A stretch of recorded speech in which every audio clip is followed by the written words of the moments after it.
네, 사실 정치를 하면서도 저는 이제 부산시장을 해서 부산에 좀 기여를 해야 되겠다 이런 생각을 평소에 늘 가지고 있었고요. 예, 예. 또 저 성향 자체가 이제 좀 남하고 각을 세운다든가 네. 좀 이렇게 말로서 좀 공격적이다 네. 뭐 이런 게 조금 덜하다고 할까요?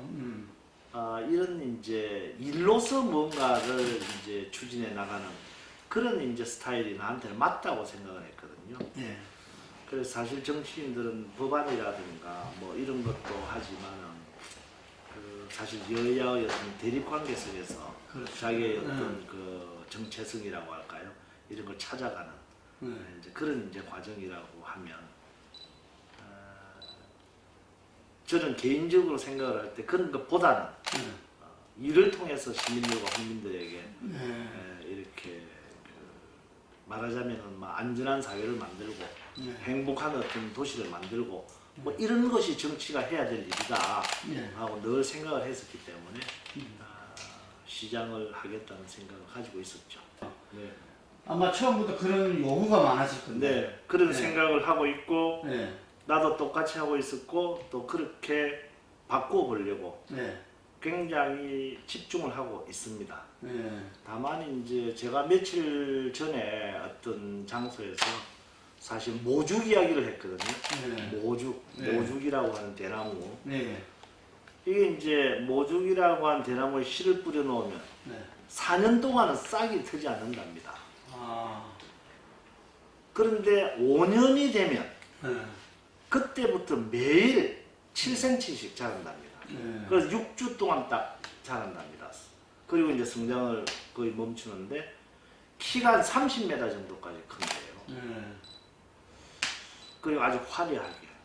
그런데 이게 태풍이 오거나 이래도 흔들리지 않는데요, 별로. 넘어지지 않고. 그건 왜냐하면 그 4년 동안에, 싹이 트지 않는 4년 동안에 이렇게 땅속에서 깊이 뿌리를 내리고 넓게 뿌리를 내리기 때문에 튼튼하게 그런 이제 그 성장기를 가지기 때문에 그렇다는 거예요. 시정을 해보니까 사실 시정이라고 하는 제가 이제 그 뭐라고 그럴까 목표라고 할까요? 이게 건강한 부산, 행복한 시민이기도 하고 그걸 어떻게 구현하느냐? 사람과 기술, 문화를 융성하는 부산. 그리고 이 접근을 통해서 만들겠다 이런 이야기거든요. 그래서 인재를 육성을 한다. 그 다음에 과학 기술에 대한 무슨 그 투자를 통해서 기술 혁신을 한다. 또 문화적인 환경을 만든다. 이렇게 사람이 찾아오고 싶은 어떤 도시로 만든다. 이런 것에 대해서 이제 쭉 정책을 이렇게 펴왔었죠. 그런데 이런 것들이 하루아침에 결과가 나오는 것이 아니지 않습니까? 그래서 뒤돌아보고 보니까 모죽이 자라는 거하고 비슷한 그런 그 과정이다. 그래서 저도 이제 그동안에 이제 씨를 뿌리고 토양을 갖추고 이렇게 했으니까 이제 제대로 이제 싹을 틔워서 좀 제대로 된 어떤 부산, 우리가 목표했던 부산 혁신 한번 만들어 보자. 이런 이제 생각을 가지고 쭉 추진을 해왔습니다. 그래서 구체적으로 아까 말씀을 하셨던 지난 10년, 과거 한 10년 동안에 우리가 사실 이 상황은 자꾸 바뀌지 않습니까? 우리 산업구조라고 하는 것이 제조업, 일부에서는 제조업을 중심, 제조업도 이제 신발이라든가 섬유라든가 또는 자동차 부품이라든가 또는 조선해양과 관련된 이런 것에 기반이 된 중소기업이 이렇게 있거든요. 기반이 되어 있고 대기업이라고는 없습니다. 우리 부산에는. 그게 이제 약점이기도 하고 또 그런 산업들 위주로 이렇게 해 온다고 하더라도 세월이 이제 변하면 거기에 맞춰서 다른 산업들로 체질 개선을 해야 됩니다. 그런데 그런 시도가 없었다는 거죠. 그래서 아까 말씀드렸던 것은 사람 기술 그리고 문화를 융성하는 부산이라고 하는 것들도 그런 시도를 통해서 우리 산업구조 전반을 좀 바꿔보자. 그것을 위한 씨를 뿌리고 이렇게 토양을 가꾸자. 이제 이런 노력을 해왔다는 말씀입니다. 우리 부산에서 태어난 사람들도 마찬가지로 외부에서도 자꾸 우리 부산으로 좀 모여드는 그런 도시 만들어야 되지 않겠습니까? 그런데 이제 부산을 떠난다라고 하는 것은 좋은 일자리가 없는 거거든요. 예. 그래서 우선 좋은 일자리를 만들기 위해서 굉장히 노력을 했습니다. 그게 이제 한 3가지 방법이 있죠. 일자리 만드는 데는. 첫째는 현재 기업 생산 활동을 하는 기업들이 하게 규제를 혁파하고 완화한다든가 또는 R&D 투자를 한다든가 해서 생산성을 올리는 그런 그래서 기업이 성장하는 어떤 토양을 만드는 이런 일들이죠. 두 번째는 이제 기업 유치 아니겠습니까? 그 세 번째는 이제 창업 생태계를 만드는 것, 이걸 통해서 일자리를 만드는 것인데요. 이런 것들 가운데서 사실 우리가 기업하기 좋은 환경이 2014년도만 하더라도 우리 부산에 16개 구군이 있었단 말입니다. 있단 말입니다. 16개 구군에서 대한상공회의소에서 조사하는 기업 친화성이라든가 이런 걸 보면 거의 C나 B 정도 이렇게 있었어요. 그것이 그 다음에 15년도 되면 B로 올라가고 16년도 되면 C로 올라가고 A로 올라가고 그 다음에 이제 2017년도에 보면 우리 16개국은 전부가 SA 평가를 받았어요. 그래서 그만큼 이제 기업 친화성에 있어서 탁월한 지난 동안에 그 실적을 올렸다라고 보고 있고요. 그래서 이제 그 작지만 강한 기업을 한 107개 정도 이렇게 유치를 했습니다. 그런 과정에서. 강소기업. 네, 강소기업들을 유치를 했는데 이런 것들이 대체로 보면 ICT 산업에 기반을 한다든가 제조업과 연관되더라도 4차 산업과 연관되는 이런 기업들입니다. 지식 서비스 산업에 기반한 그런 기업들입니다. 그래서 이런 것들이 이제 둥지를 틀고 인원을 뽑고 이런 과정에 있거든요. 그래서 제대로 이제 확대가 되고 이런 능력을 발휘를 하게 되면 좋은 일자리에 관해서만큼은 좋은 결과가 있지 않을까 이렇게. 저는 이제 첫째는 우리 부산 사람들의 어떤 성격, DNA 이거하고 연관이 있다고 보거든요. 왜냐 4차 옛날에는 이제 그 대량 자동화를 통한 어떤 대량 생산을 통해서 기업이 확장을 했지만 이제 4차 산업혁명 쪽으로 가까이 가면 갈수록 맞춤형, 소량, 맞춤형 어떤 그 수요에 잘 그런 니즈를 어떻게 잘 맞추느냐 하는 그런 이제 생산 시도로 들어간다고 봅니다. 그랬을 경우에 우리 부산 사람들이 가지고 있는 그 다이내믹하고 창의적인 그런 생각들과 잘 결부가 이렇게 된다라고 보거든요. 그리고 또 우리 부산은 이제 말씀드렸지만 대기업이 없습니다. 거의 중소기업이기 때문에 중소기업이야말로 그런 환경의 변화에 재빨리 적용을 하고 또 대량 생산보다는 맞춤형 소량 생산에 적합한 그런 회사나 공장들이란 말이에요. 그래서 이런 것들을 ICT라든가 아니면은 4차 산업의 혁명의 툴이라고 할 수 있는 AR, VR이라든가 뭐 인공지능이라든가 뭐 이런 것들하고 우리 부산의 중소기업들하고 결합을 했을 때에 그런 어떤 확실한 어떤 시너지 효과를 가질 수 있을 것이다 라고 하는 것입니다. 청년 디딤돌 그 사실 이제 좋은 일자리를 만들기 위해서 특히 이제 청년들을 위한 좋은 일자리를 만들기 위해서 그럼 어떻게 해야 될 것인가? 그러면 그 일자리가 필요한 사람들이 이제 청년들이지 않습니까?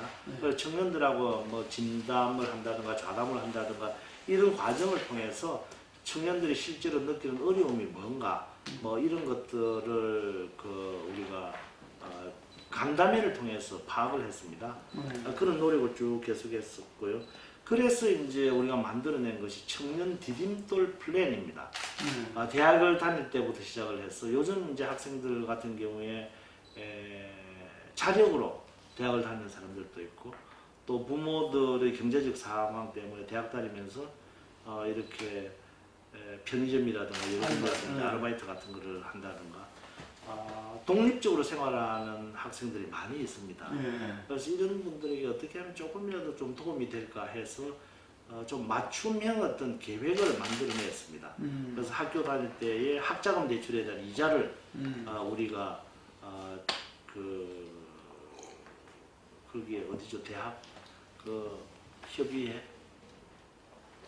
대학협의회 쪽하고 이야기를 해서 그 이자를 우리 시가 다 전액을 지원을 해준다든가 하는, 그 다음에 이제 학생들을 위한 어떤 보금자리, 말 쉐어하우스 같은 것들을 좀 이렇게 만들어서 저렴한 가격으로 숙식을 하게 한다든가 하는 이런 인재에 대해서부터 시작을 해서, 또 청년 디딤돌 카드라고 해서 대학을 졸업하고 나면 직장을 구하는 기간 동안에 부모들로부터 늘 돈을 다 쓸 수 없으니까 그 한 달에 한 20만 원씩 연간 240만 원 해서 맥시멈으로 이제 50만 원 정도 쓸 수는 있습니다만, 이런 것들을 그 취업을 위한 어떤 교재비로 사용을 한다든가 교통비로 사용을 한다든가 교육받는 데 사용하는 학원비로 사용을 한다든가 뭐 이런 이제 계획들도 이렇게 만들어서 청년들이 학교 생활하는 데서부터 시작을 해서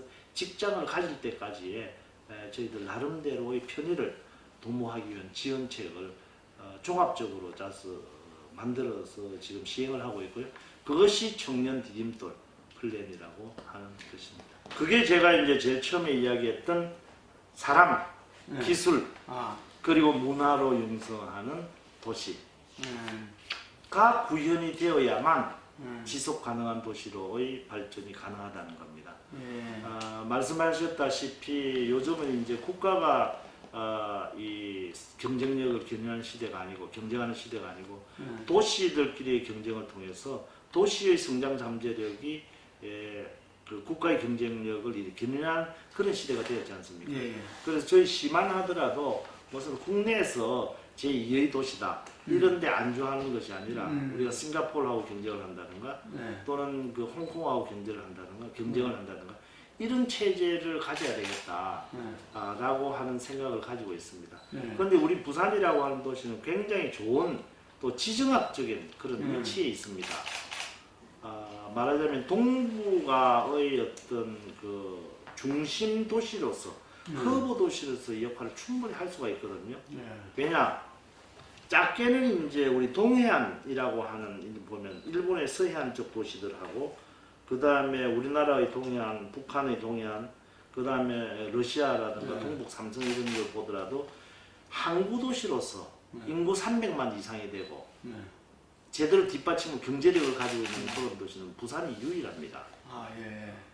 옆에 후쿠오카라고 하는 도시가 있지만 그 도시도 뭐 한 인구가 100만 조금 넘는 그런 도시일 뿐이고 항구의 규모라든가 하는 것들이 현저하게 차이가 나거든요. 그래서 우리 부산이라고 하는 도시가 저는 동해권 경제라고 표현을 하는데요. 동해 경제권이라고.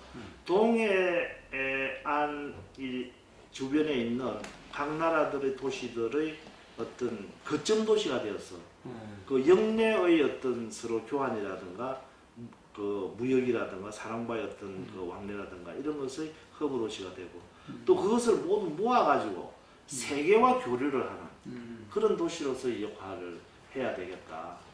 이래서 저희들이 이미 작년에 북방협의체를 하나 만들었습니다. 그래서 블라디보스톡이라든가 연해주, 그 다음에 동북 삼성에 하고 저희들하고가 일단 협의체를 했습니다. 그 주정부는 물론이고 항만 당국하고도 같이 이제 참여하는 그런 도시입니다. 그래서 일본의 두 도시하고도 이미 협의를 지금 하고 있고요. 이제 북한만 사정이 좋으면 참여를 시키면 완벽한 북방 동해안 경제권 협의체가 되는 겁니다. 그래서 작년에 우리 부산에서 회의를 한번 했었고요. 올해는 아마 블라디보스톡에서 그 회의를 해서 실무적으로 차근차근 접근해 나가리라고 봅니다. 그래서 이런 이제 부산이 그러한 이 동북아 지역의 거점 도시 그것을 통해서 세계로 향하는 관문 도시로 동북아의 관문 도시로서 역할을 하기 위해서 이 서부산 개발이라든가 김해 공항이라든가 뭐 이런 것들이 굉장히 중요한 그런 사업적인 의미를 가지는 겁니다. 그래서 저희들이 서부산 개발을 하고 그 김해 신공항을 만들어서 트라이포드 시스템을 완성을 하고 또 우리가 2030 등록 엑스포 또 추진을 하고 이런 것들이 전부 그런 계획의 일환으로서 엮여서 지금 진행이 되고 있다는 말씀을 드립니다. 김해 신공항 더 이상 늦춰서는 안 됩니다. 네. 그리고 이 김해 신공항이 3,800만 명을 수용할 수 있는 네. 그런 공항으로 태어나도록 지금 계획이 되어 있거든요. 네. 그래서 활주로가 V자로 하나가 더 생김으로 인해 가지고 3개의 활주로가 생기고 네. 이것을 통해서 세계 각국과 직항로로서 연결되는 네. 도시가 되겠다라고 하는 겁니다. 과거 지금 이제 그때 당시 ADPI에서 결정 발표가 났을 때에 영남권 5개 시도가 공히 다 찬성을 한 내용입니다. 네. 그때 네. 그랬죠. 네. 네. 거기에다가 지금 뭐 국토부 장관도 마찬가지고 대통령께서도 이것은 차질 없이 흔들림 없이 추진하겠다 이미 발표도 한 상황이기 때문에 더 이상 머뭇거리거나 주저해서는 안 됩니다. 모든 것이 이제 때와 시가 있다고 봅니다. 비즈니스도 타이밍이 중요하다 하지 않습니까? 우리 도시가 발전하는 데 있어서도 이 관문 역할을 하는 공항이 제대로 만들어지느냐 안 되느냐 타이밍이 굉장히 중요하거든요.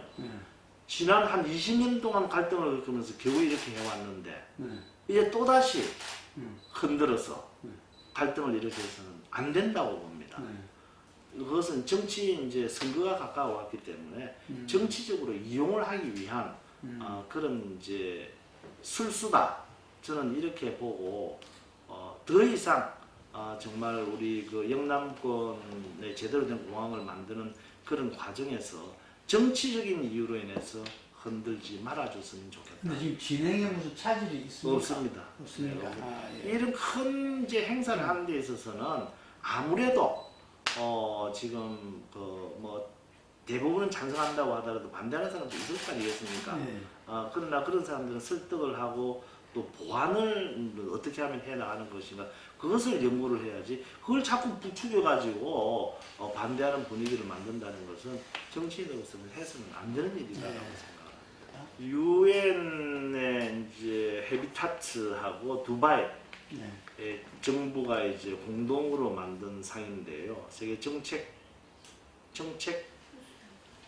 우수상인데 우리가 최우수상을 받았죠. 이게 사실 우리가 부산이라는 도시가 글로벌 도시로 가기 위해 가지고 한쪽으로는 일자리를 만들기 위해 가지고 성장 쪽으로 이렇게 드라이브를 한다고 하면 또 다른 한쪽으로는 시민들의 어떤 편의와 복지와 또 안전과 이런 데 대한 또 다른 한 면의 정책 부분이 있지 않겠습니까? 그래서 그것이 이제 다복동 사업으로 구현이 되고 있는 겁니다. 처음에는 저희들이 이 다복동 사업이라고 하는 것은 다 함께 행복한 동네입니다. 다 함께 행복한 동네. 그래서 다복동이라고 하는데 처음에는 이제 복지에서 시작을 했습니다. 요즘 이제 요 최근 한 10여 년 전부터 우리 사회도 복지가 많이 개념이 도입이 되고 그런데 이 과거와 같은 그런 그 복지를 이렇게 공급한다고 할까요?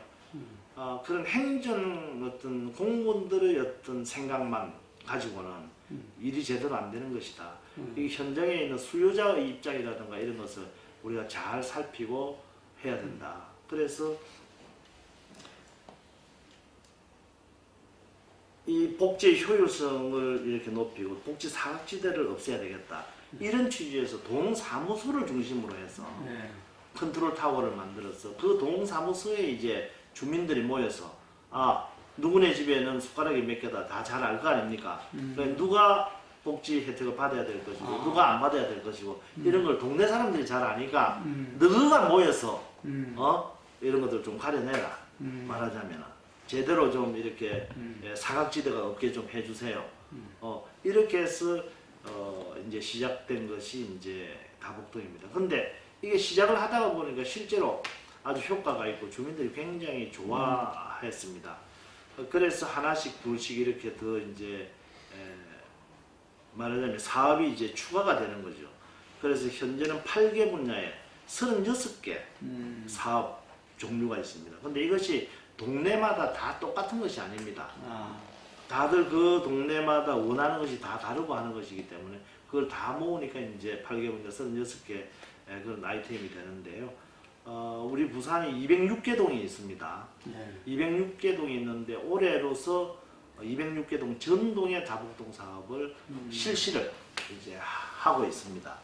하고 있어서 요즘 이제 이야기되는 홀로 사시는 어른들이라든가 고독사 문제라든가 이런 문제들에 대한 예방과 보살핌에서부터 시작을 해서 아마 커다란 효과가 있으리라고 생각을 합니다. 그래서 이 기본적으로는 복지 공동체를 만들어서 그 공동체가 스스로 뭔가를 기획하고 집행하고 평가까지 하는 그런 시스템을 만들겠다는 것이 그 취지입니다. 네, 등록 엑스포라고 하니까 말이 조금 어렵긴 합니다만 이게 이제 월드 엑스포입니다. 진짜 엑스포입니다. 진짜 엑스포. 이 월드 엑스포라고 하는 게 이제 5년 만에 한 번씩 이루어지거든요. 2010년도에 상해에서 했었죠. 2015년도에는 저기 그 이태리의 밀라노에서 했습니다.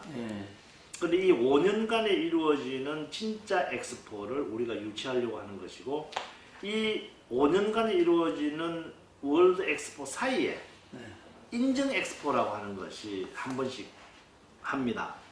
그게 바로 우리가 했던 대전이라든가 여수라든가 이런 데서 했던 것이 이제 그럼 여수 엑스포하고도 차원이 좀 다른 완전히 다른 거죠.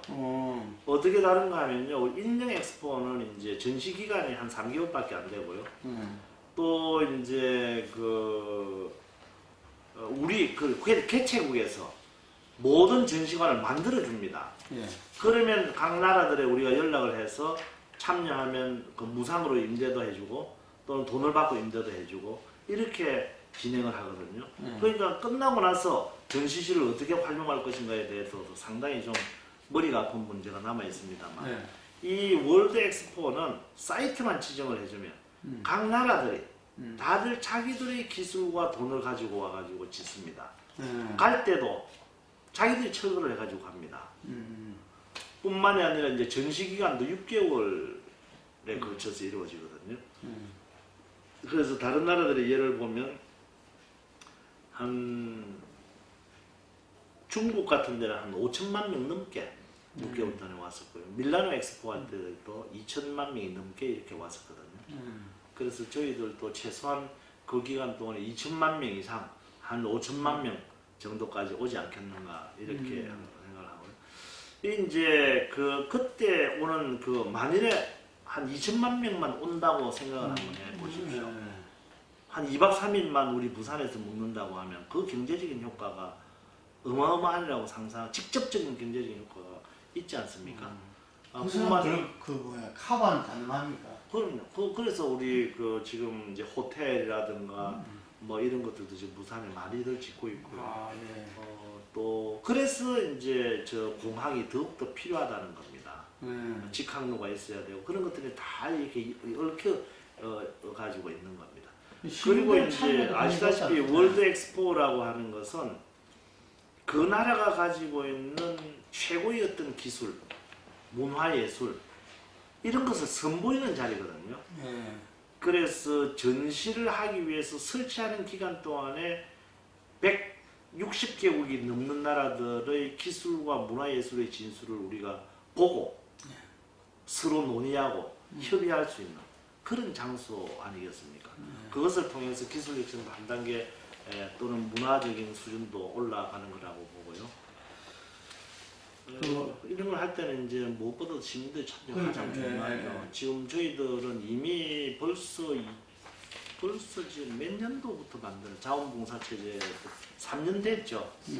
2015년부터 준비를 해가지고 2016년도 7월 달에 저희들이 산자부에다가 유치 신청서를 냈거든요. 네, 그래서 2017년도 8월달, 9월달 되면 다 결론이 나는 걸로 스케줄을 만들어서 우리가 진행을 했는데 그동안에 정치적인 좀 변화가 있었지 않습니까? 그걸로 인해서 조금 늦어져 가지고 지금 이제 대외경제연구원에서 용역이 끝났습니다. 그래서 기획재정부가 그걸 가지고 곧 국제행사심사위원회를 열 거고요. 그렇게 되면 거기서 국제행사심사위원회가 되면 다시 이제 정부 차원에서 이건 지방자치단체가 할 수 있는 일이 아닙니다. 정부 차원에서 추진위원회를 만들고 다시 용역을 맡겨가지고 주제라든가 이런 것들을 관해가지고 다시 설정을 다 하고 준비를 해야 됩니다. 그럼 이것도 내가 그 유치 경쟁이 치열해가지고 뭐 표결도 가고 하는 겁니까? 그럼요. 이 세계적인 그 이벤트가 3개가 있습니다. 올림픽, 그 다음에 월드컵, 그 다음에 이 월드 엑스포입니다. 근데 그 중에서 가장 경제성이 있는 게 이제 월드 엑스포거든요. 그래서 5년 만에 이렇게 아까 말씀드렸다시피 이제 열리게 되는 거고, 우리 국내에서는 처음에는 인천과 대구가 좀 시작을 하려고 하다가 우리가 워낙 이제 적극적으로 이제 공세적으로 해버렸기 때문에 이제 국내에서는 경쟁 도시가 없고요. 이제 지금 현재 2025년 이게 이제 BIE에서 개최 시기가 2030년도라고 하면 7년 전에 결정이 됩니다. BIE에서 국제 그러니까 박람회 기구 BIE에서 되고 그 이제 2년 전에 우리가 신청을 해야 되거든요. 그런데 아직 2025년도께 결정이 안 됐습니다. 2020년도는 두바이로 결정이 됐고요. 2025년은 이제 일본의 오사카, 그 다음에 캐나다 또는 프랑스 뭐 이런 데서 유치 경쟁을 하고 있습니다. 유치 신청을 해놓고 있거든요. 그래서 이런 데서 만일에 이제 탈락을 하는 경우에는 2030년도 우리가 목표로 하는 때에 다시 또 그걸 할 수가 있죠. 또 어쨌든 치열한 경쟁이 치열한 경쟁을 해야 됩니다. 하게 되면은 아까 말씀하신 올림픽 월드컵보다 더 네, 그렇습니다. 국가적으로는 왜냐하면 이게 근데 이게 한 가지 더 의미가 있는 것은 우리나라에서는 지금 사실 이 월드컵이라든가 올림픽이라든가 또는 여수어 엑스포라든가 대전 엑스포도 유치할 때 국가적인 차원에서 먼저 이렇게 유치를 해가지고 그 다음에 도시들이 다시 경쟁을 했거든요. 그런데 지금은 부산이라고 하는 지자체가 먼저 아이디어를 내고 내용을 만들어서 국가에다가 제출을 지금 한 겁니다. 이걸 유치를 하자고. 그래서 지방자치 발전의 어떤 사례에서도 상당히 의미가 있는 그런 그 엑스포가 되지 않을까 이렇게 봅니다. 사실 우리나라가 관광이 이제 아웃바운드, 우리나라 사람들 공국을 외국에다가 모셔놔서 관광시키는 것은 상당히 발전이 되어 있습니다. 그런데 외국 사람들을 모아가지고 우리 국내로 관광을 시키는 인바운드 여행은 그렇게 활발하지가 못했습니다. 특히 부산인 경우에는 제대로 된 그런 인바운드 여행사가 없어서 저희들이 좀 애를 먹고 있거든요. 여행사 자체가 좀 부족하긴 합니다. 그래서 저희들이 이런 이제 그 관광 마이스 산업에 대한 종합 계획을 세워서 좀 추진을 하고 있습니다만 저희들이 2015년도인가요? 16년도인가요? 그때는 사드 문제가 없을 때 한 국제 그러니까 외국 관광객 한 280만 명 정도 그 다음에 국내 관광객 한 1000만 조금 넘게 해서 한 1300만 정도 우리 부산에 그 관광객이 찾아왔었거든요.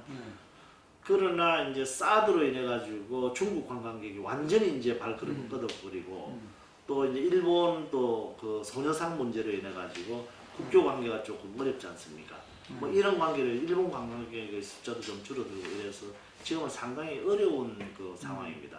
그래서 저희들이 원래 목표는 2017년도에 한 300만 명 외국 관광객 한 300만 명을 목표로 했었습니다만은 지금 현재는 한 220만에서 30만 정도 밖에 되지 않으리라고 봅니다. 그러나 좀 이 관광객의 그 다변화 좀 해가지고 우리가 꼭 300만 명 외국 관광객 목표를 세워서 300만 명 달성할 수 있도록 지금 노력을 하고 있습니다. 특히 오셔서 이제 그 가장 중요한 것이 이것도 접근성이 가장 중요하거든요. 예. 그래서 공항이 더욱더 필요한 겁니다. 예. 직항로가 있어야 되는 거고요. 그 다음에 이제 먹고 편안하게 잠자리를 하고 또 구경하러 가는 거 아니겠습니까? 그래서 다행히 최근에 이제 우리 부산에 이제 비즈니스 호텔을 포함을 해서 호텔들이 많이 들어서고 있습니다. 그래서 그런 이제 잠자리에 대한 인프라는 갖춰졌다고 보고요. 다만 부산을 상징할 수 있는 부산에만 와야만 볼 수 있는 독특한 음식과 또 이제 볼거리 이런 것들을 우리가 이제 만들어내야 되는데 그런 것들을 위해서도 우리가 그 유네스코의 피란수도 문화자산으로 등재하는 그런 작업을 하고 있습니다. 이미 작년에 우리가 그 잠정 등록은 이제 됐고요. 그 피란 시대의 어떤 예환이라든가 그 피란수도로서의 역사적인 어떤 의의와 가치가 무언가에서부터 시작을 해서 그때 그 대통령이 사용했던 어떤 저택이라든가 아니면 그 회의실이라든가 부터 시작을 해서 또 더 올라가면 이제 근대사 조선 말기의 일본하고의 어떤 교류를 통해서 만들어진 그 외관이라든가 이런 또 기독교 문화가 우리가 들어오는 어떤 그런 거라든가 이런 이제 근대사에 우리가 보존하고 지키고 나가야 될 그런 것들을 복원시키고 함으로 인해서 관광객들을 끌어들일 수 있는 그런 기반을 지금 만들고 있습니다. 그래서 한국은행 건물도 직접 사들였고요. 또 청자 빌딩이라고 해서 옛날부터 있던 그런 빌딩들도 사들여서 복원시키는 그런 작업들을 하고 있다는 말씀을 드립니다. 정말 BRT 때문에 욕 엄청나게 먹었습니다. 네. 그러나 그럼에도 불구하고 이것이 우리가 가는 길이다라고 생각했기 때문에 여러 가지 비판과 비난이 있었지만 꿋하게 지금 1단계를 완성을 했고요. 그 다음에 이제 가장 중요한 이제 금정구에서부터 서면을 거쳐서 충무동까지 또 서면에서부터 사상로 이런 것들도 지금 예산을 확보를 해서 그 하나씩 추진해 나갈 생각입니다. 우리 부산이 이제 보면 그 상당히 운전한 행태가 좀 거칠다고 합니다. 그래서 서울에서 오시는 분들이라든가 외지에서 오시는 분들이 참 운전하기가 좀 힘들다, 불안하다 이런 말씀들을 많이 하시는데 이거 자체가 이제 너무 우리 부산이 가지고 있는 도로라든가 주차장에 비해서 승용차라는 대수가 많습니다. 한 106만 대 정도 있고요. 매년 2만 대에서 한 4만 대 정도가 매년 이렇게 쏟아지거든요. 이렇게 쏟아지는 승용차를 위해서 도로를 확장을 한다든가 주차장을 만든다는 거 도저히 할 수 없는 일이다라고 생각합니다. 그래서 외국의 경우에도 마찬가지입니다만 이 컴팩트 시티 개념을 넣어가지고 대중교통 중심 도시로 우리는 정책을 방침을 정했습니다. 그렇게 하려고 하면 이제 대중교통 수단 간의 호혜성, 환승 이런 체계도 잘 갖춰줘야 되고 노선도 이제 확충을 해야 됩니다. 그래서 버스 간의 환승, 버스와 지하철, 버스와 새마을, 버스와 택시 간에도 환승 시스템을 지금 갖춰놨습니다. 저희들이. 그 이제 대중교통 중심으로 간 정책 중에 하나가 바로 이 BRT입니다. 버스 그러니까 Rapid Transit죠. 그런데 그 처음에 사실 저희들이 좀 잘 몰라가지고 처음에 공사할 때 상당히 기간을 소요를 많이 했습니다. 그러므로 해가지고 시민들에게 불편을 주고 불만을 이렇게 있게 하는 가장 큰 요소라고 저희들은 봅니다. 그러나 그 기간 동안이 지나고 정착하는 시간 한 3개월 정도 이렇게 지나고 난 이후에는 지금 한 달 전하고 지금하고 완전히 다릅니다. 사람들이 이 BRT에 대해서 점점 알게 되고 좋아하시는 이제 말씀들이 많아지고 격려하는 이런 그 말씀들이 많다는 그 말씀을 드리고요. 어쨌든 이런 것들이 필요하기 때문에 저희들이 앞으로는 공사를 하는 기간도 단축시키고 또 가급적이면 주민들에게 그 불편을 적게 해 나가면서 차근차근 그러나 분명하게 해나가겠다는 말씀을 드립니다. 그래서 그것을 통해서도 사실 제가 많이 곤욕을 치루었죠. 그러나 이제 사실 제가 그때 당시에 딱 한마디 했던 것이 이제 다이빙벨을 안 했으면 좋겠다 이 이야기였고, 그러나 그럼에도 불구하고 집행위원장이 다이빙을 상영을 시켰습니다. 두 번이나 상영시켰고, 또 그걸로 이래 가지고 저희 부산시가 어떠한 또 그 이후에 책임을 묻는다든가 이런 것도 하지 않았거든요. 그리고 또 영화제도 뭐 영화인들이 그 이후에 영화제가 무슨 위축이 되었다 뭐 이런 이야기를 하지만 성공적으로 잘 해왔지 않습니까? 다만 시에서 지원하는 부분은 어떻게 되나요? 시에서 이제 저희들이 그때 한 61억 정도 이렇게 지원을 하고 있었고, 또 한 45억 대는 그 지원금이 있습니다. 협찬금. 이런 것들도 대부분 또 보면 부산에 그 둥지를 틀고 있는 기업들에서 나온 그런 이제 협찬금입니다. 그러니까 부산의 돈을 가지고 영화제를 한다 이렇게 봐야 되죠. 그리고 그 이후에도 한 번도 뭐 지원을 오히려 확대를 했으면 했지 그 줄이거나 이런 적이 없었습니다. 저희들은 국제영화제가 잘 되기를 바라는 것이고, 다만 저희들이 이제 국제영화제 측에 바라는 것이 있다라고 한다면 이것이 부산이 돈을 대고 부산이 하는 그런 영화제인 것 같으면 부산의 산업을 좀 육성 발전시키고, 단순하게 그 서울에 그 영화인들이 내려와서 그 기간 동안 잔치 한번 하고 올라가는 그런 영화제로서 끝날 것이 아니라 영화 감독도 부산 출신이 좀 나올 수 있어야 되고, 영화 산업도 발전해야 되고, 제작사들도 좀 만들어내야 되고, 이렇게 해야 된다라고 하는 것을 끊임없이 이제 저희들이 주문을 했고, 그런 과정에서 갈등이 좀 있었습니다. 그 일종의 그 비드끝자라고 볼 수 있겠네요. 네네네. 그래서 그런 것에 대한 요구가 우리가 그것이 혁신이다. 그런 것을 요구를 했었고요. 또 그리고 이제 이용관 집행위원장의 어떤 무슨 그만둔 문제는 집행위원장이 3번이나 했었어요. 그리고 또 그때의 기한이 만료돼 가지고 이렇게 그때 문제도 있고 이래서 그만둔 것이지, 뭐 그걸 해임을 했다든가 이런 상황이 아니라는 걸 말씀을 드리고요. 또 그분이 이제 그 재판을 받아서 500만 원인가 이렇게 최종 결정이 났고 선고가 됐거든요. 그런데 그런 것도 저희들 시에서는 그거를 고발 안 할 수가 없습니다. 감사원에서 이미 감사를 해가지고 이런 것을 통보를 받아가지고 고발을 하라고 하는데 뭐 안 할 수가 있습니까? 그리고 우리 공무원 같은 경우에는 사소한 일로 인해서도 그런 이제 고발 조치도 당하고 이러는데, 그래서 어쨌든 뭐 사법 우리가 고발을 했고, 막 고발을 했다는 그런 이제 사실로 인해 가지고 나는 이제 공격을 하는 것 같은데, 우리는 어쩔 수 없이 할 수밖에 없었던 상황이고요. 그래서 1심, 2심, 3심을 거쳐가지고 처벌을 받았는 거 아니냐. 어쨌든 앞으로도 우리 부산시는 영화제가 잘 되기를 바라고, 그리고 제가 당연직으로 있던 조직위원장까지도 그만뒀지 않습니까? 그때 당시에. 간섭하지 않겠다. 이런 취지로 영화의 어떤 그 예술적인 부분에 있어서는 간섭하지 않겠다 이런 취지로 이제 그만두기도 했고, 그랬으면은 이제 서로 잘 화해를 해가지고 해야 되는데 지속적으로 이렇게 좀 공격을 하고 하니까 아직도 그렇습니까? 아직도 그렇죠. 때만 되면. 때만 되면. 그것도 이제 보면 나는 정치적인 어떤 그런 일부 정치적인 목적을 가지고 하는 사람들이 있을 것이다 이렇게 짐작을 하고 있죠. 그 예산으로 해서 과도한 갑질 행사를 했다는 건 전혀 없죠. 전혀 없죠.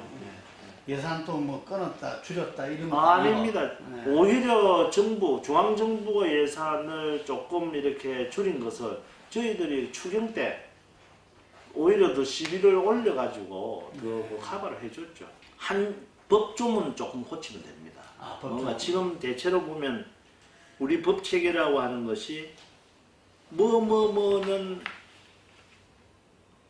할 수 있다 이렇게 돼 있거든요. 그것을 네거티브 쪽으로 뭐는 할 수 없다. 그럼 남을 다 해야 된다. 남을 다 해야 된다. 이게 자유를 주는 것이 아닌가 이렇게 봅니다. 뭐는 할 수 있다라고 딱 못이 박혀 있으니까 거기에 언급된 것 이외에는 아무것도 할 수 없는 겁니다. 상임법에 위반되면 안 되거든요. 그래서 네. 조례를 만들더라도 그 조항을 범위를 넘어서는 조례는 못 만드는 겁니다. 네. 그래서 지금 현재 이제 정부가 사실 개헌을 이렇게 이야기를 하면서 그 중에 이제 지방분권 같은 것들을 이야기를 하고 있는데 나는 현재 정부가 과연 분권에 대한 의지가 있는지 좀 의심을 많이 하는. 그건 의외의 이야기네요. 네. 마치 지방분권의 전도사처럼 문재인 대통령이 하고 있는데. 네. 근데 왜냐하면 이게 우리가 법률 조항으로서 얼마든지 고칠 수가 있거든요. 네. 지금도 할 수 있는 겁니다. 네.